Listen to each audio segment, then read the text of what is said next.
Hello everyone and welcome to another Top 5 Records video. And today I'm going to be adding another video in my series in which I'm taking a full look at the discography of David Bowie, including live albums. And we have come to the second live album of this series.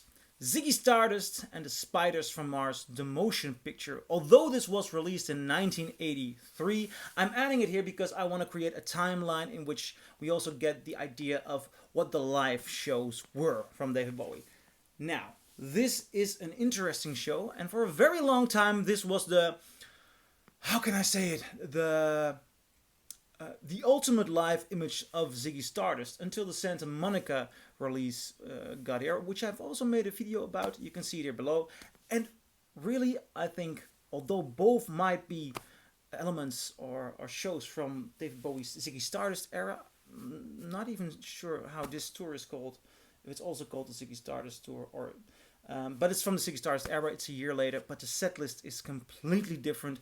Also, the atmosphere of this show is different.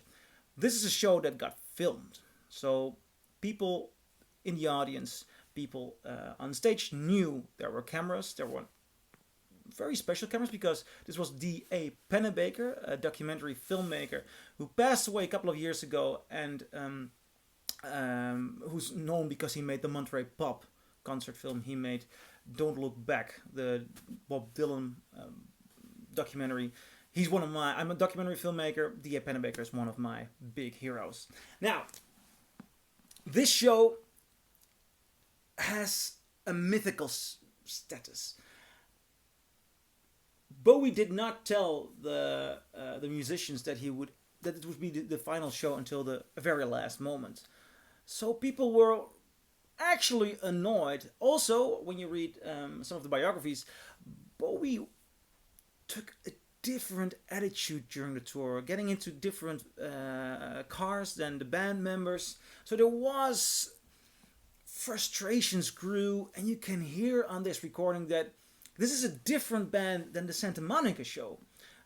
And the Santa Monica show, they're just a bunch of young guys who want to make it. And this is a show in which Bowie's had it. He's had it. With the Ziggy Stardust image, he's tired. They are tired with Bowie. Does that make the playing bad? No. It is a legendary goodbye. It is a legendary goodbye. It's in the energy of the evening, of his return at the Hammersmith Odeon. It is the end of an era of a character that grew to mythical proportions. Also, I find it hard to review this vinyl without thinking of the concert film. I was lucky enough to see it on a big screen, and ever since I was 14 years old, it just blew my mind. The image, the atmosphere.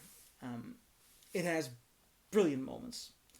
The opening with Hang On To Yourself is rather good. Then Ziggy Stardust, the roaring guitar of Mick Ronson is just, and this is sort of the moment where the hype comes together. In the Santa Monica show, they're a band trying their best. Here they are, the mythical Ziggy Stardust and the Spiders from Mars.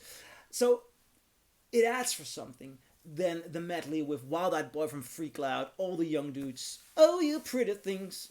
I love that. Side B, Moonage Daydream, perhaps the best rendition of Moonage Daydream. Space Oddities, awesome. My Death, a cover of Jacques Brel, which I've always loved. It might be a bit too long. You notice something's happening with the energy during that performance, but, you know, Bowie really wanted to do it. And the idea of My Death on this final show, yeah, it adds. It adds. Side C, Correct Actor, love that song. Time, Width of the Circle.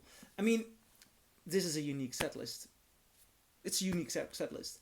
Side D, starting off with Changes, Let's Spend a Night Together, Suffragette City, White Light, White Heat, which I've always found one of its flaws. I mean, I understand that Bowie was a Velvet Underground fan, and I think he was rather aware that a lot of people did not know the Velvet Underground. So performing it on stage, people might think it was his song. Yet he doesn't do it like the Velvet Underground. He doesn't have the edge that Lou Reed has. But to end it off with Rock and Roll Suicide. This edition of Rock and Roll Suicide is pure magic. Pure magic. And this is a legendary live album. Legendary live album. The goodbye of Ziggy Stardust. Yet after this he does appear Ziggy Stardust like on Pin-Ups, Diamond Dogs. So, well, it's a goodbye for Ziggy Stardust. Let's keep it at that. This is my review. What do you guys think? Do you agree? Do you disagree? Leave a comment below and I'll see you in my next video. Bye.